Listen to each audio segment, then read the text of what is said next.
Welcome to Satsang.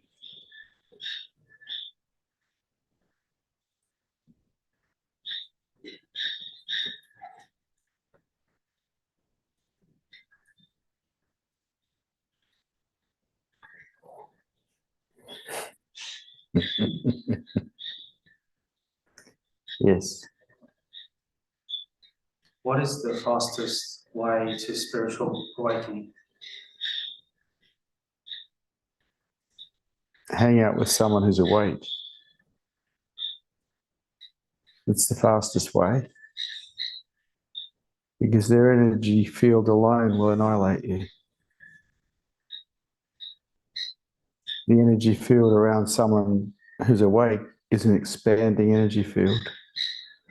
It expands the mind and exposes all the obstacles that are in the way. My journey towards enlightenment began with Osho. I couldn't get very close to him because he was too big. He was too famous. He had too many sannyasis.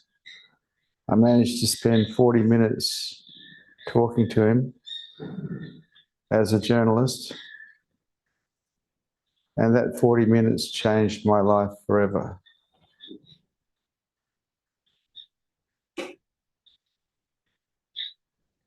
There is nothing more potent on this planet than a Buddha field around someone who's awake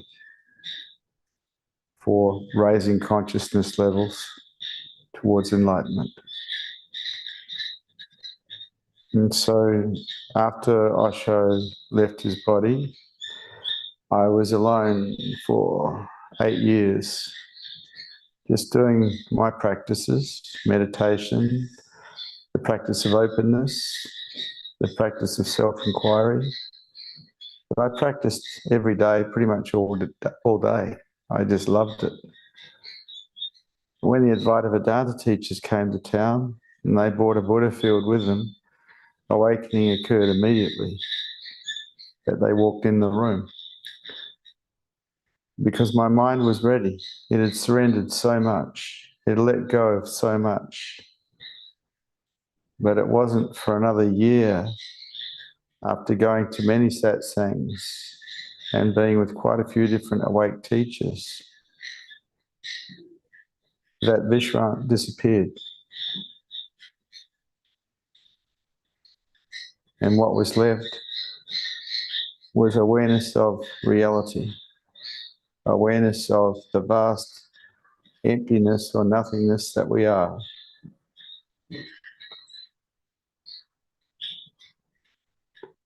Freedom, when people think of freedom, they think that the ego gets free.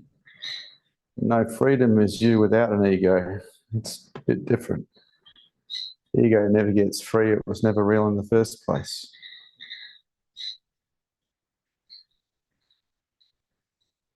What you are, what you truly are, is not the ego. It's not the body. It's not the mind. It can't be. It is pure beingness, pure consciousness, pure awareness, whatever you want to call it, truth, God. It is everything. And it is always here now.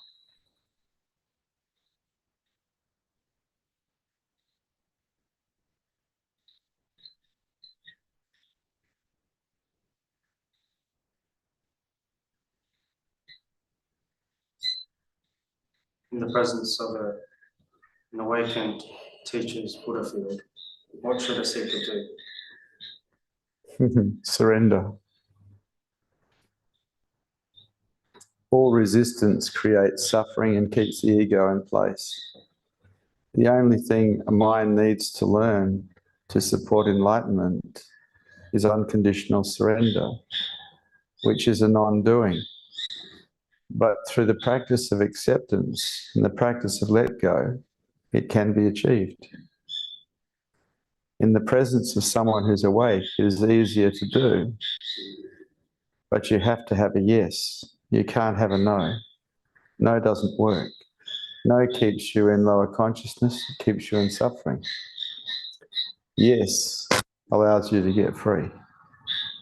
Yes is the doorway. A mind that is in a state of yes is in a state of acceptance. And a mind that is in the state of acceptance is a mind that is not suffering.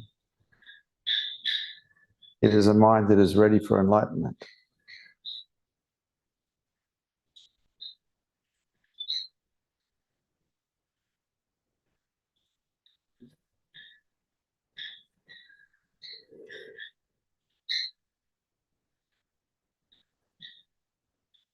How does someone stay if they get a glimpse of truth? How does someone stay there? It's a good question. I had my first glimpse of truth when I was about 11 years old, but I had no idea what had happened. I just lost my identity completely. There was just nothingness and nothingness and more nothingness, and I thought I was going nuts. But my second lot was a result of hanging out with Osho. About a year and a half after hanging out with him, I found myself as the universe, every particle of it. And it was the most amazing thing my mind had ever experienced. But it didn't last. Ego came back and identification as an I came back. And then a massive endeavor on my part to try to find that space again, that reality again. Knowing full well that I wasn't a mind, I wasn't a body, I wasn't a Vishrant. I was this vast, vast everythingness that was just love. Every particle of it being love. So I gave up after about 3 or 4 years, 3 years, I think. I just gave up on enlightenment and decided to pursue heart, because I realized that in serving heart, there is what I called manageable happiness. But to pursue heart, you have to be open, because we perceive love in openness, not closure. And so I saw that every contraction that I had, every resistance to life that I had, which stopped the perception of love, was actually a betrayal of love. And I wasn't prepared to betray love. And so I did everything that I possibly could to remove any obstacle that was in the way of me staying open continuously. And I didn't know that at the time, but that was preparing my mind for enlightenment. In Buddhism, they talk about an equanimous mind, a mind that doesn't basically close, it just stays even, level. And that's what I had developed in the pursuit of love.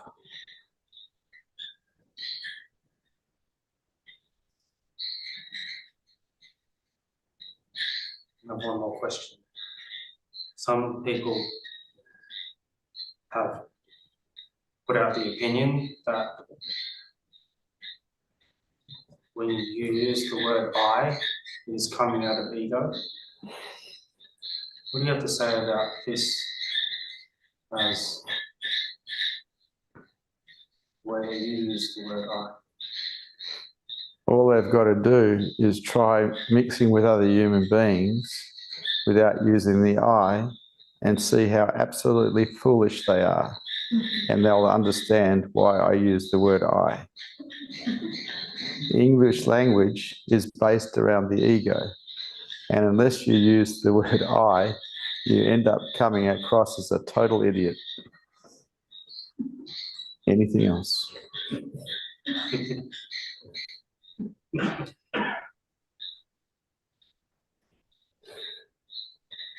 That's all. Okay.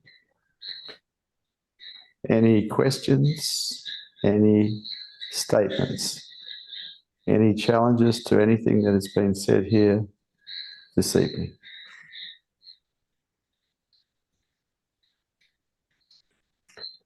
Yes. You urged us to abandon hope. And I now don't really urge anyone to do anything. They can do what they like. I might encourage people to do things, but urge, no, not my cup of tea. You'll have to urge yourself, I'm afraid.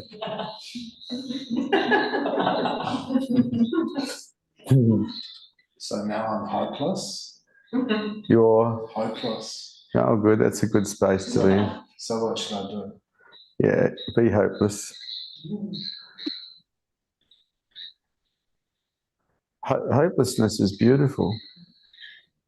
You should try staying there for a while. Accept it. Hopelessness and helplessness is beautiful. It's a place of vulnerability. It's, in a way, preparing the mind to be yin, helpless and hopeless. The opposite to it, of course, is empowered, yang, and yang is in the way. Yang is what most men and women alive today operate from. The sage operates from yin, because yin is what supports enlightenment, not yang. If you can become more receptive, more open, you're headed in the right direction. Resting in hopelessness and helplessness is part of the way.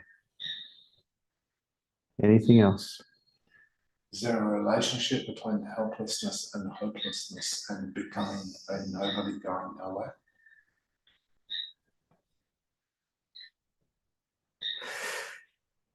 What about just letting go? You see, the answer to the question won't help you. The collection of knowledge won't help you. The only thing that can possibly help you is your practice. Anything I say that you collect as knowledge will become an obstacle that is in the way. Because this game of higher consciousness towards enlightenment is not about collecting knowledge. It's about letting go. Anything else? Okay. Yeah. Damn, I can't get rid of him.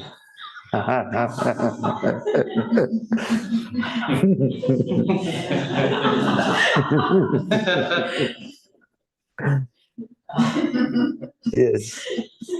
How do you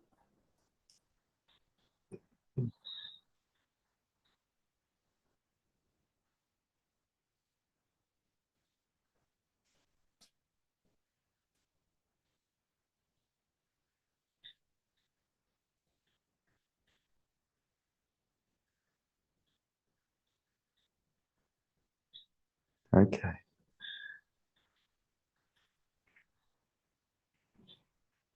Hello. Hello. Do you need to prepare the body for enlightenment? Truthfully, I don't know.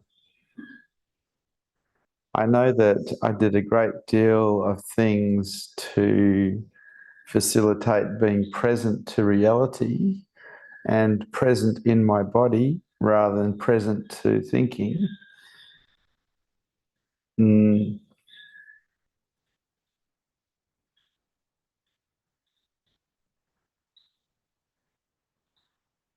But I don't know.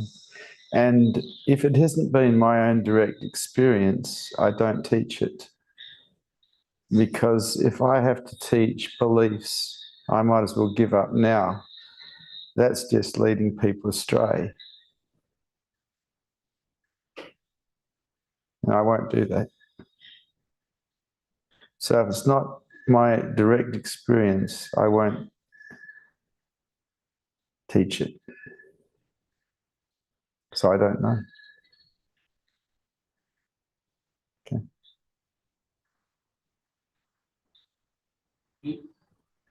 Yeah. do you reckon you have a better chance of surviving enlightenment if you ground in your body? How will that help you? Are you becoming enlightened? I'm stepping up and No, I asked you, are you becoming enlightened? down. There is only now. Later doesn't exist. For mine's listening, Less, like lessening's not a word. diminish. Diminishing, okay. You mean thoughts are diminishing. Yes, and I'm getting hot. And you're getting hot.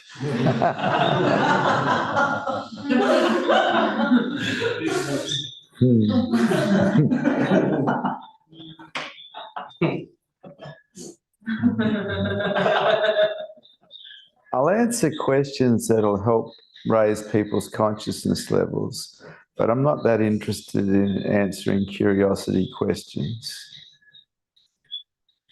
The frogs are more interesting.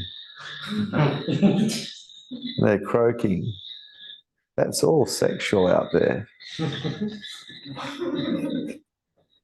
Anything else? Okay. You have your hands together at the back. That's an indicator that you want to talk to me. Did you want to talk to me? Could you speak loudly, please? Talking about acceptance, life as it is it possible that the partnership, marriage, is in the way for the ultimate freedom?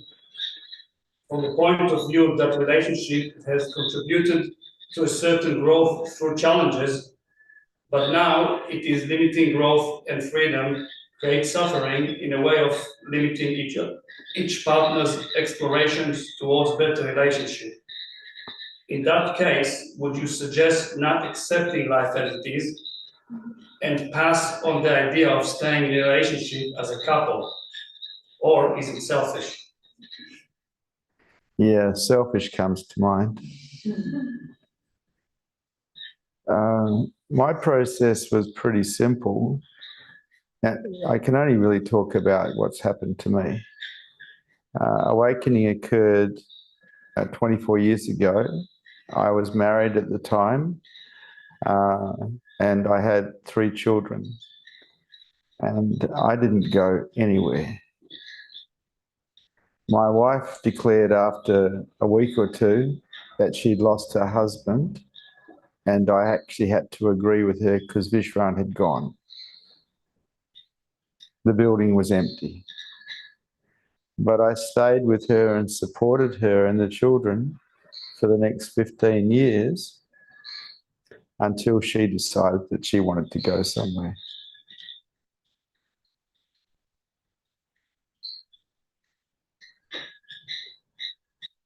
You see, my understanding of having a partner and love is that you move into service of the other, because this is how love affects your mind. It makes you want to serve the other, and so you serve the other. And if you've got children living with you, you serve them too because of love.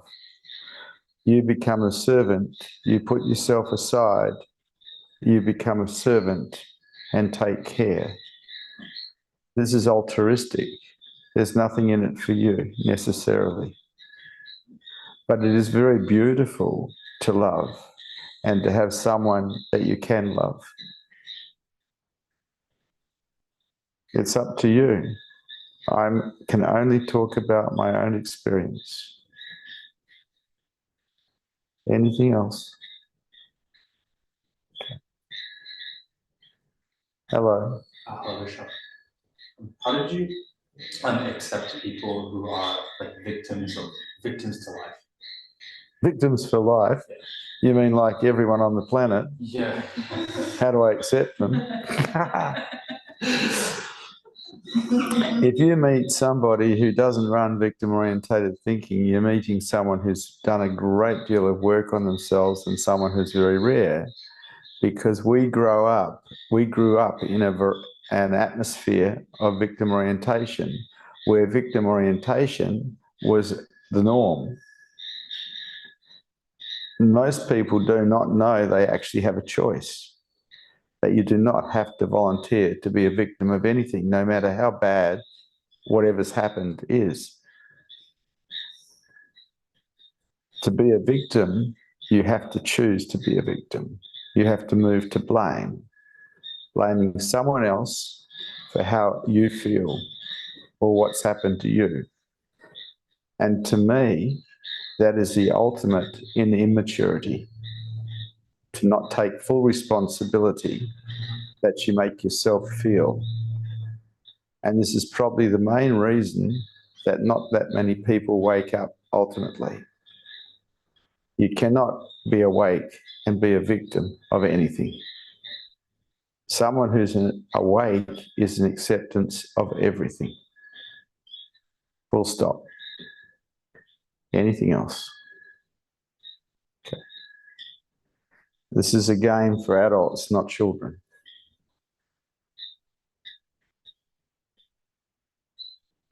Yes. There always seems to be like something unfinished in my life. Like at work, there's unfinished projects. At home, there's unfinished projects. In my business. So how do I relax in all that? Everything that I'm involved in is finished the moment I stop doing it. Now, if it happens to be half done, from my perspective, it's finished.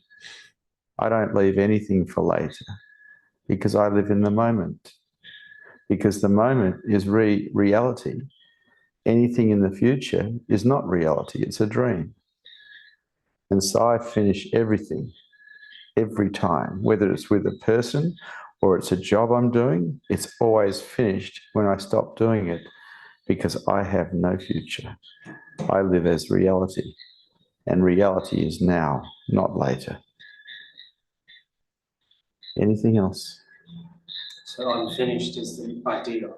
It's an idea, yes. It's not a reality.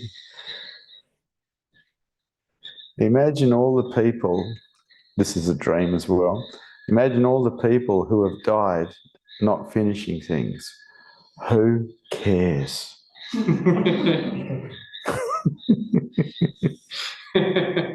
Your great-great-grandfather didn't finish making a fence 250 years ago or whatever. Who cares? Human beings think they're so damn important. Who cares? Anything else?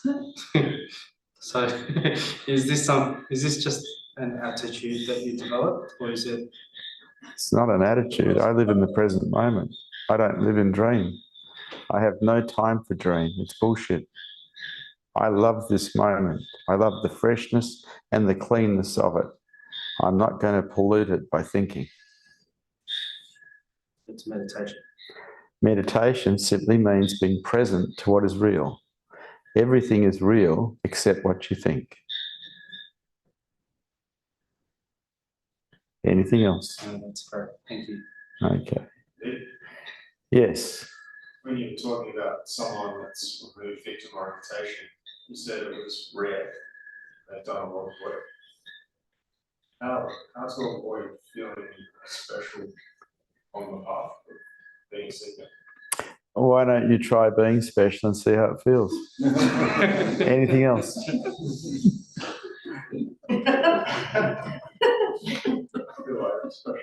Oh, yeah. There's lots of ways that can be taken nowadays. Anything else?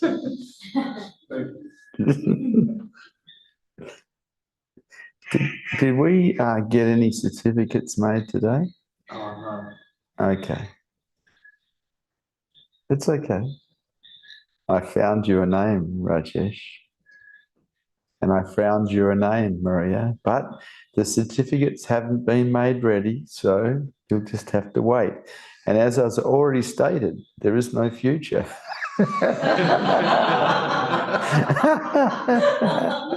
So the best of luck. Yes. As I'm walking through the shops, or I hear people talking to each other, and I think what they're talking about is stupid. Why do I think that it's stupid? When you're walking through the shops and there's no one there and you hear people talking in your head, I would be concerned about that. But as there is no one talking to you in your head like that, it's good. Anything else? What about minding your own business?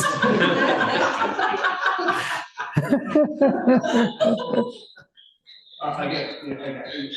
No, I have like from what I would have an opinion of like a superiority complex. You think you're superior? Just know it. You know you're superior. Fair enough. Best of luck with that.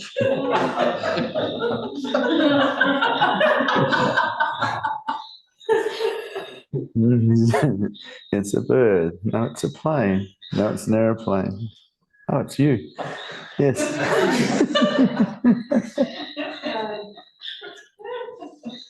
When you were with your teachers, you had to ask questions.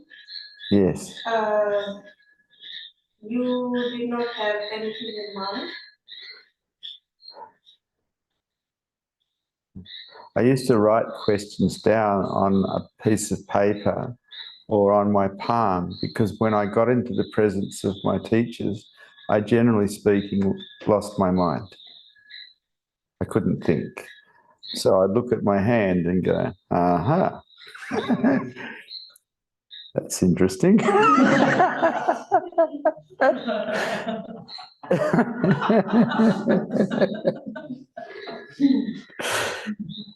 Anything else? Okay. When you tune into the energy field enough, you do lose your mind. And you're just here and you're present, but you're not thinking anymore. And when you try to access your mind, it's difficult because it's gone.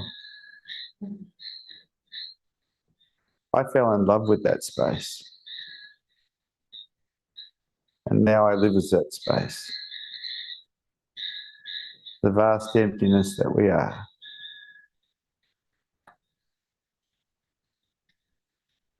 Now, how would you say that without an I in it?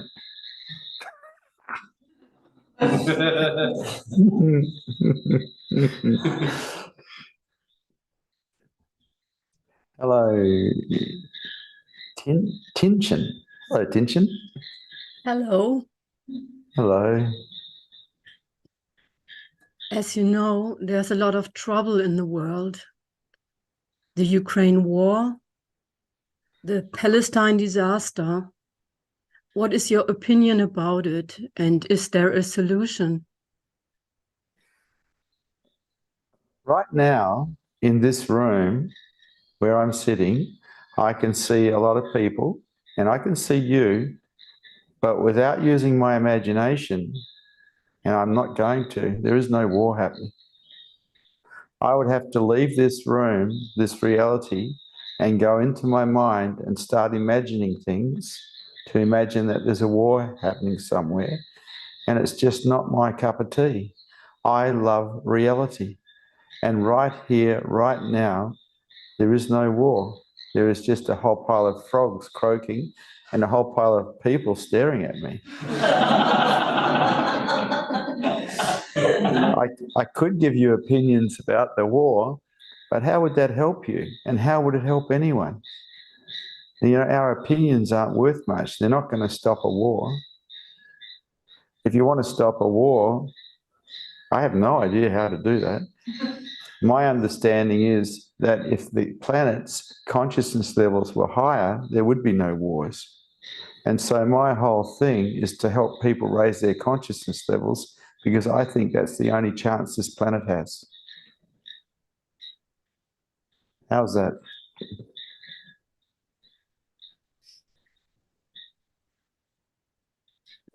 How's that as a cricket term when the bowler or the full stop is calling to the umpire to see if the person's been knocked out yet? Have you been knocked out yet? How's that?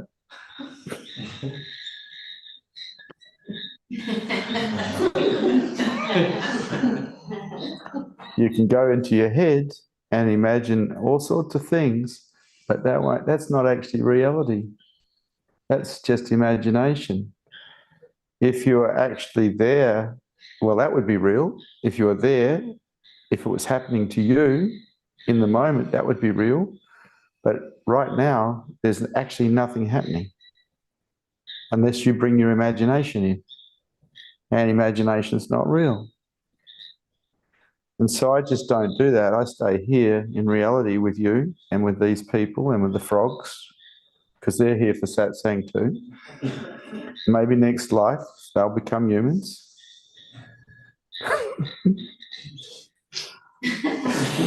Anything else? Tension. How could it come like this? That things like this happen? How does it come? Well, because of the press coverage that these wars are getting, you think that they haven't been happening the whole time. I don't think any time that I've been alive on this planet, there hasn't been people being persecuted, people being taken prisoner, people being tortured, people being murdered, people in wars. I think that it's being highlighted at the moment and brought to our attention in a big way, something that's been happening all over the planet for a long time.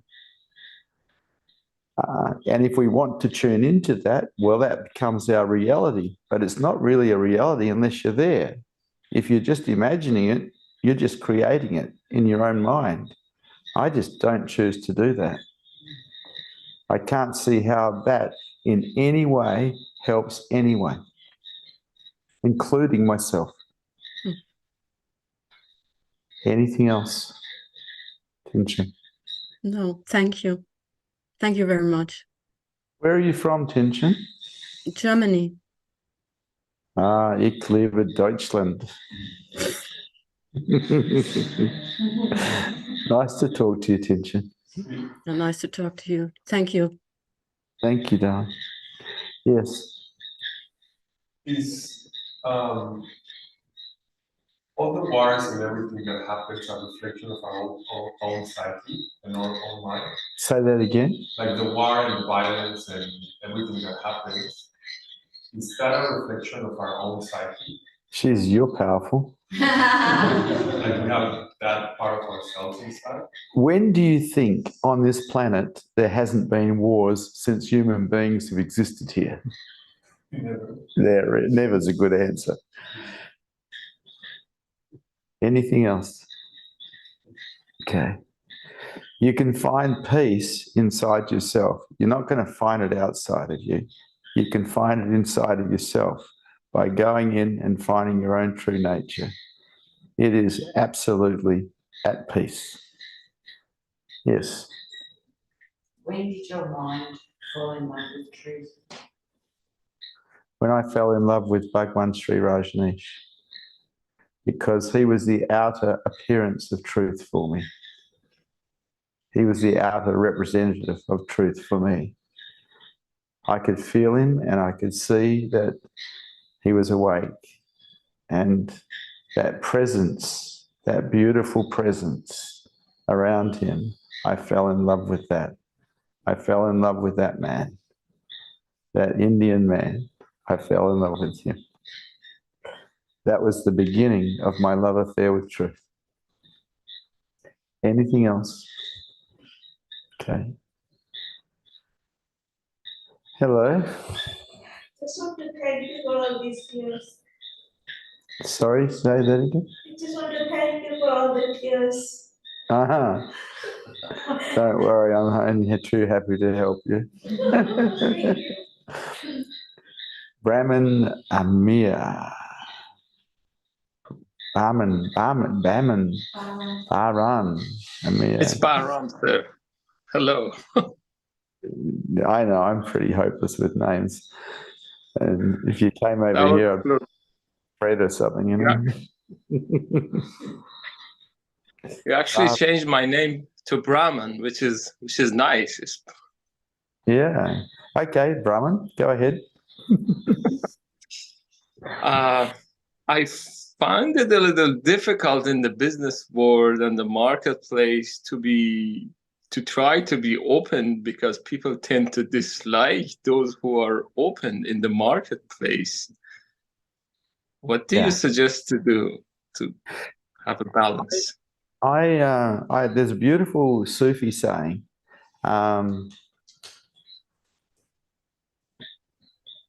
Trust the world, but tether your camel. It's like we're not stupid. If we're going to leave our wallet on the table, someone's going to take it. Don't leave it on the table. You know, tether your camel. Trust in God, but tether your camel. Beautiful old Sufi saying. I've been the CEO of the Buddhist Society here for a long time, and I have to deal with the world. But I've been around for a long time. I'm old now. I've been around for a long time, and I could read people's energy. I know when they're lying to me. I know when they're going to rip me off. I know when they're going to be loving and caring and beautiful with me as well. All you've got to do is become empty enough, and you pick everything up. And then you know what's coming, and you know what's going. This is actually called higher consciousness. Sometimes I let people, a lot of the time I let people lie to me, because people lie. They don't think they're going to get caught, and they don't think that anyone can read their energy. But I can read your energy, and I can read everyone else's energy in this room, because everyone is putting out energy right now, and that energy actually means something. And so in business, and this is going back for maybe 40 years, I've read people's energy. And so the world has been relatively easy, even though I've been very open. I can see when trouble's coming. I can see when it's going. And if it's trouble coming, I tether my camel. But I still trust in God. In other words, I'm still surrendered. Does that make sense? I'm trying to sink it in. Well, expecting that you're not going to get ripped off in the world is crazy. You know, there's so many people out there nowadays, particularly with the internet and telephone systems, trying to rip you off by different cons that are running. You have to be reasonably wary, otherwise you'll actually lose whatever you've got. But this is just tethering your camel, you know? The expectation that the world is straight is out of touch with reality. Common sense prevails. My question was more about, I used to, before getting into spirituality, I could sign contracts like boom, boom, boom, one after the other. But I started to losing a little bit of business and contract as I am going more deeper into higher consciousness game. Maybe there's something I'm doing wrong. I understand what you're saying. I've definitely lost some of the percentage of business acumen I used to have. There is no doubt about that, because I don't live in my head. But my old habits in business were pretty good. They were pretty sound, because I practiced them for a lot of years. And, whatever we've practiced for a lot of years is default patterns. And so those default patterns are still there after awakening. They don't go away unless they've been removed. And so anyone presents any sort of business to me, because I was in business for so long before awakening, it's just all automatic. It's like riding a push bike. I don't have to think about it. I just know what to do. Does that make sense? Yes. But you will, if you move to no mind, you will lose some of your acumen. Like I used to be able to go out to a nightclub, drink a fair bit of scotch and coke, and remember half a dozen phone numbers from different people I was talking to in the place. I can't do that anymore. I can't even remember one phone number, let alone the beginning of the phone number. But it doesn't, and I don't drink scotch, but things have changed. I actually work around it now. I use other people's memories like hard drives, you know. I have people around me who I use as my personal hard drives. I ask them to remember things for me, or I write them down in a diary. So I've lost some of the acumen, but I can still smell a rat a mile away. Anything else? Good. Thank you very much. By the way, I love rats. Why do you love them? I just love everyone. I can't help it. It's just so, it doesn't mean that I'm going to give them everything, but I'd love them. It doesn't mean that I might even like them. I might not, but I love them. It's different. It's beautiful. I wish I could do that too. I find people a little bit not lovable, a lot of them. They're all lovable. They're just badly programmed, some people. Yeah. You know, everybody's running true to their programming. And if you're programmed like those people you don't like, you'd be doing the same as them. They can't actually help it. Everyone's running true to their programming, which they didn't put in themselves. And there, but for the grace of God goes I. If I was programmed like that, I'd be doing that bad behavior also, you know? Yeah. Holding people in contempt because of their behavior, you haven't looked deeply enough at their situation. How were they programmed? How were they brought up? What genetics played into their lives? If you're an honourable man, somewhere you've been programmed to be honourable. Otherwise, you wouldn't be honourable, you know? And if we can actually see the world that way, that everyone is just running true to their patterns and they can't actually help it because they can't step out of it, we can love everyone. We might not like what they're doing, but we can love everyone. Yeah?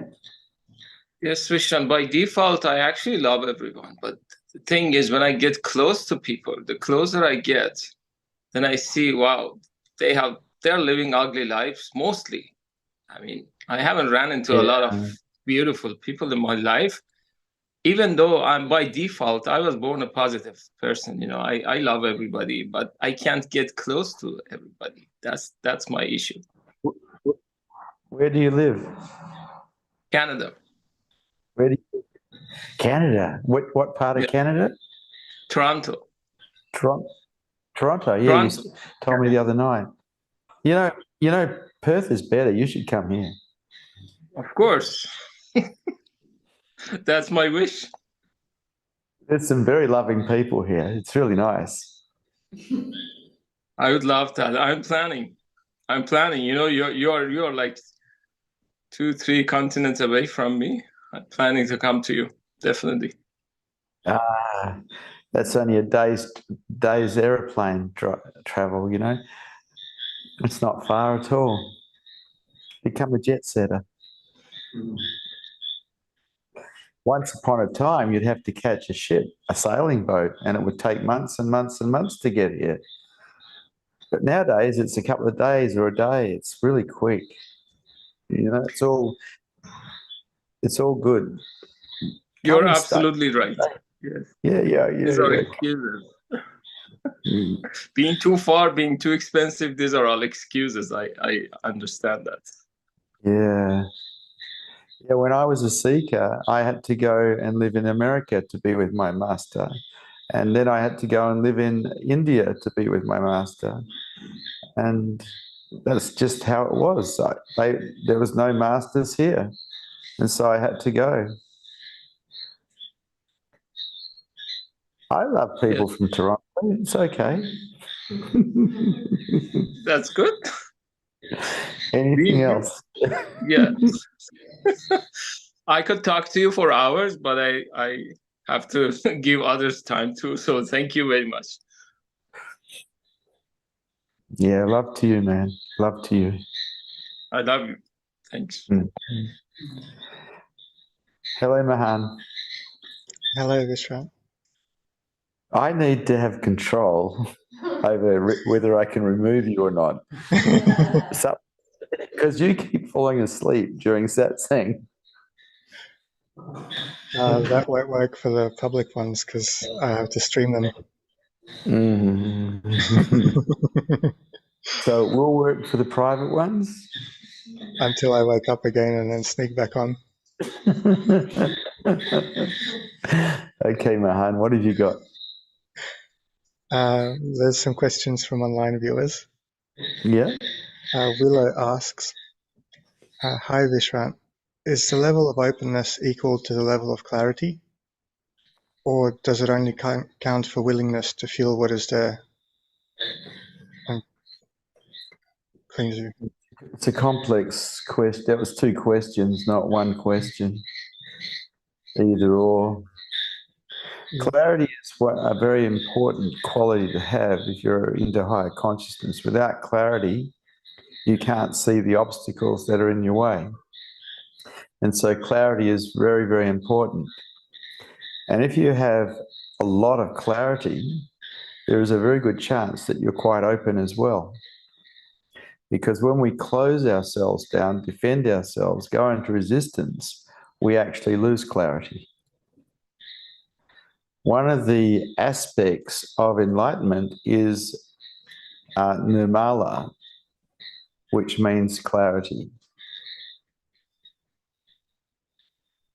It's also one of the aspects of higher consciousness, clarity. It's very important to be able to see what's in your way so you can remove it. And so every endeavor should be done to gain clarity. Whatever it takes to be clear is worthwhile. I got into clarity when I was a teenager because I could see that it was a huge advantage to have clarity in business. People who don't have clarity in business inevitably fail. People who do have clarity in business usually succeed. The same goes for higher consciousness. The same goes towards heart and enlightenment. Those who have clarity succeed. Those who do not, do not. Anything else, Mahan? Chipmunk asks, I feel like I carry a lot of knowledge when listening to you, which gets in the way. How can I drop it and be empty enough to understand you? Instead of looking to understand me, look to be with me. Tune into my energy field and let go, let go, let go. Anything else, Mahan? David asks, if becoming enlightened is so rare and almost impossible, why even make an undertaking to achieve it in the first place? Okay, so on the way to enlightenment, you're raising your consciousness levels. Now, if you raise your consciousness levels, you stop suffering because you stop resisting life. You stop defending yourself. You have enough clarity to see what's coming and what's going. And so you win in life. Raising consciousness levels is required for enlightenment. So even if you don't get to become enlightened, you may raise your consciousness levels to a degree where you can see clearly, where you stop suffering, where you're not resisting life anymore. And this is very beautiful. Anything else, Mahan, before you drop off?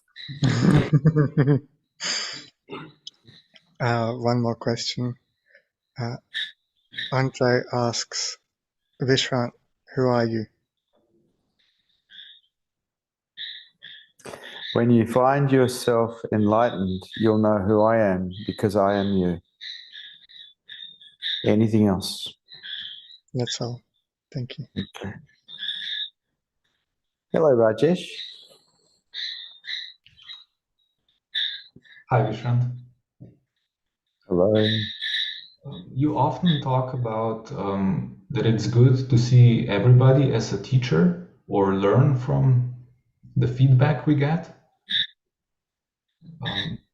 But I have a lot of trouble learning from feedback when people don't have integrity, or when they don't speak about their own experience, but what they heard or read. How can I see everybody as my teacher? Well, when people don't have integrity, it can give you an opportunity to check your own integrity out, so they can be a teacher in that you turn your awareness back to yourself and have a look at how you're operating. Just because they're out of integrity doesn't mean that they're not your teacher. They're showing you something. Have a look back at yourself and see how you're going with integrity. See if you're being completely honest with everything you're doing. And then go find that person who doesn't have integrity and thank them for the lesson. Anything else? That's it. Thank you. Hello, Gate. Hello, Vishrant. Hello.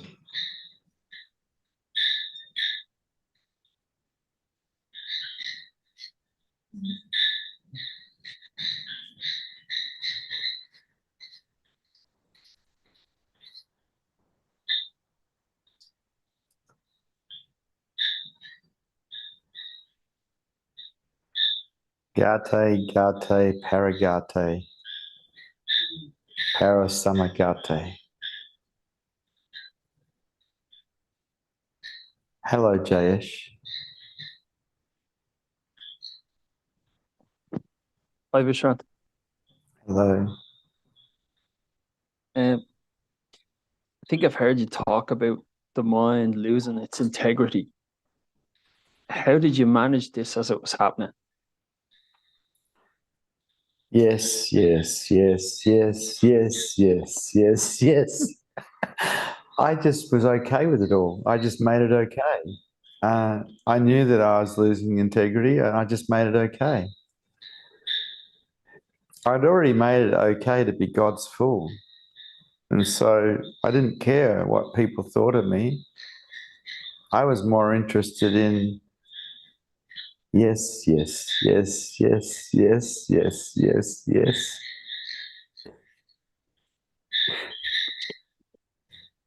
Yeah, it's all good. Yeah, it makes it. If you don't take it seriously, it makes life a lot lighter, I think. Well, I didn't think the Irish took anything seriously. Maybe I'm an exception. Ah, special. There we go.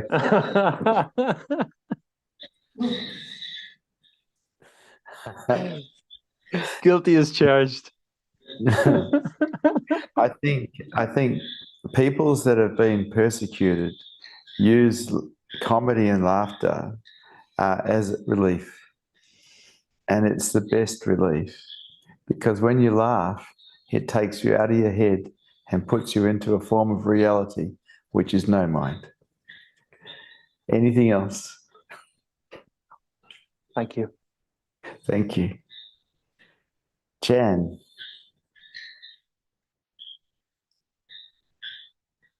Hello, Vishrant. Hello.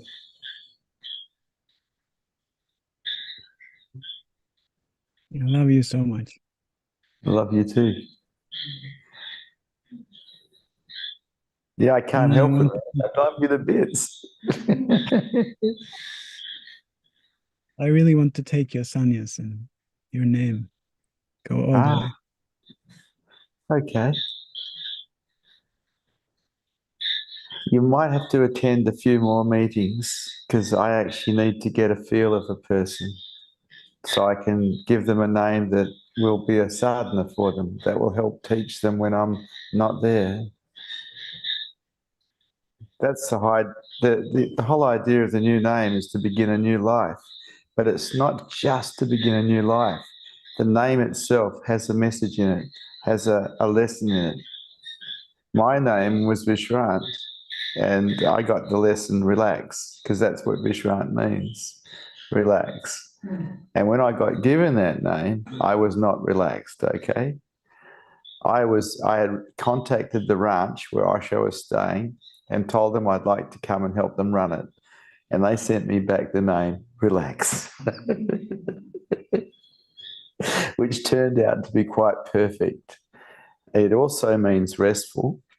And so when you put the prem, which means love, together with restful, you've got restful love. And that was a goal of mine, to find restful love. And so if you get a new name, it'll have a message in it.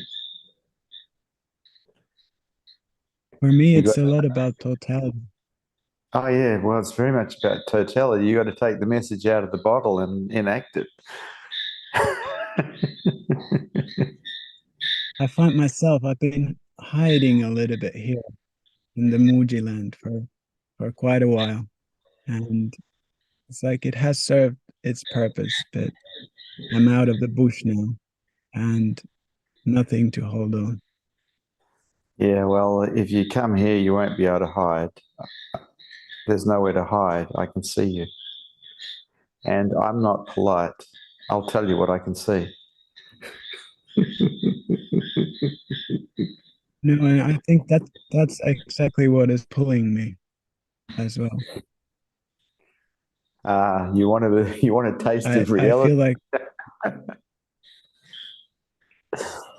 my feeling is that you might throw me into hell for a little bit, but there's no other way Not anymore. me. No, you'll take yourself there. I won't throw you there. I'll just show you where the door is.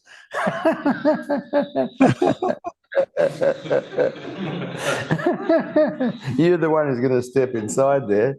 And the thing about going to hell is the moment you surrender unconditionally, you're out of it. Hell only exists when you're in resistance to what is. And so, yeah, I'll show you the door to hell. And then it's up to you to surrender. That sounds like fun.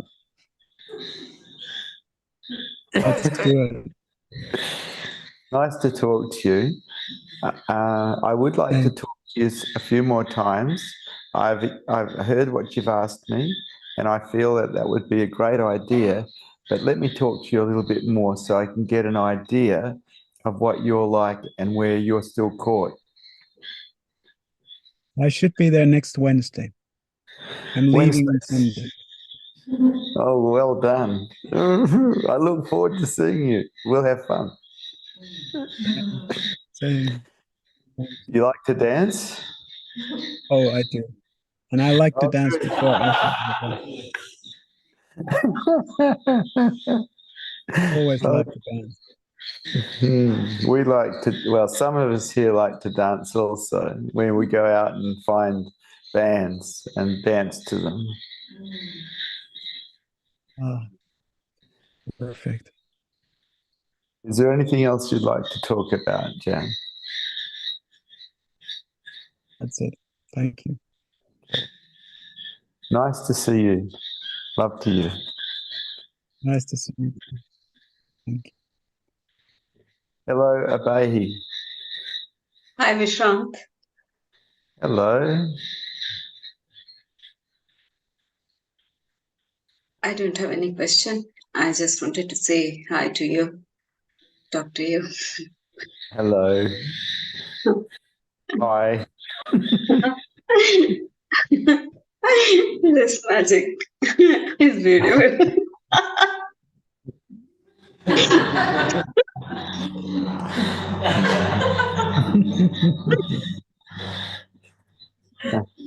Is there anything else you'd like to talk about?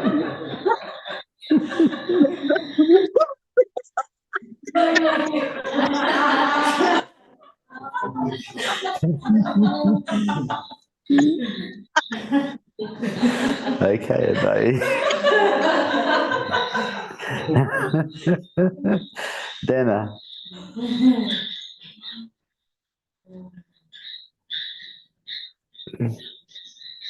Hello, Dana. Hello, Vishrant.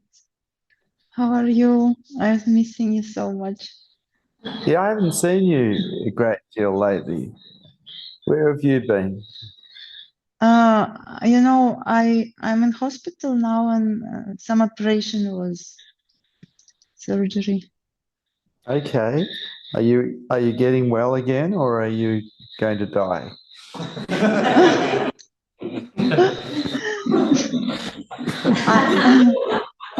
I expected maybe I will go to die, but still I'm not.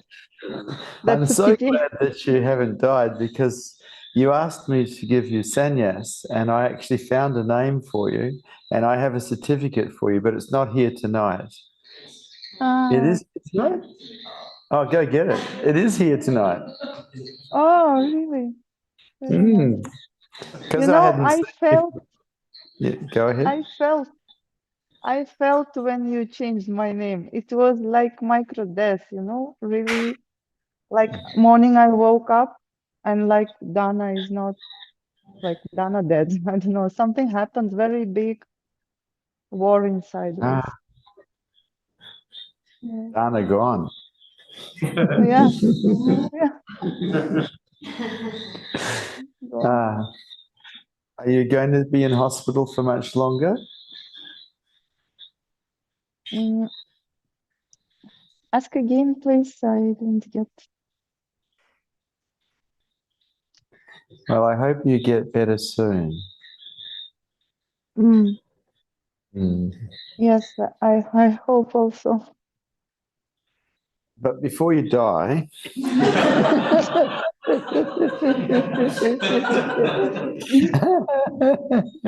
I have a new name for you, because you've asked for sannyas.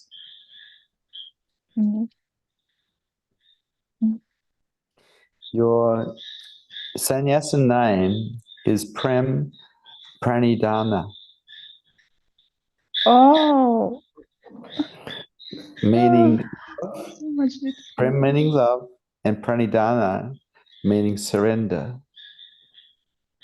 This is the greatest quest, to surrender to love and to know self as the infinite sky of love.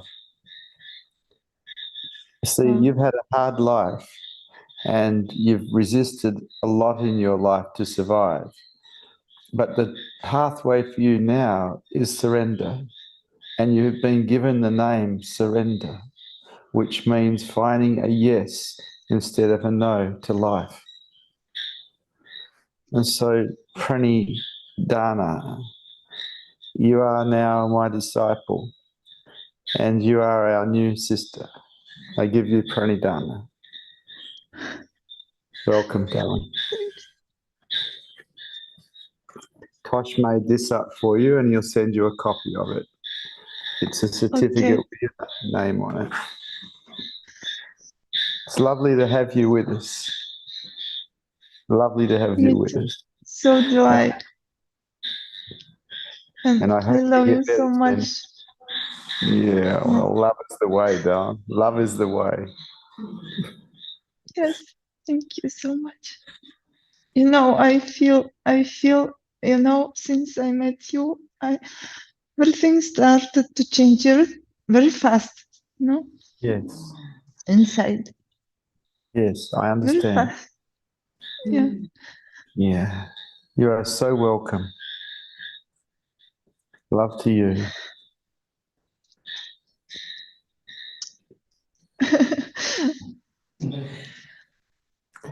I must go now, though. It is time. Thank you for Satsang. Good to see you brave hearts here tonight. Love to you, darling. Love, love, love. Love you. See you. See you later, everybody online. Look forward to seeing you, Jan. Hey, come and play. And that Toronto man, get